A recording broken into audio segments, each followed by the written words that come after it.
આ નગરીને શરીર રૂપી નગરીને કાયા નગરી કીધી છે. અંદર જીવ જે વિરાજમાન છે એને રાજા કીધો છે.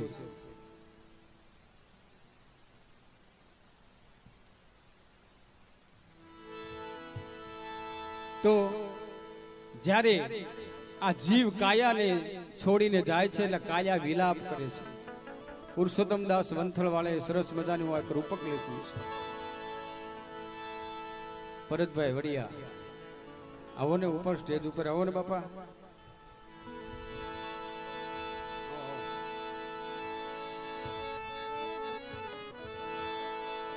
કે શાને કરે એ વિલાપ કાયા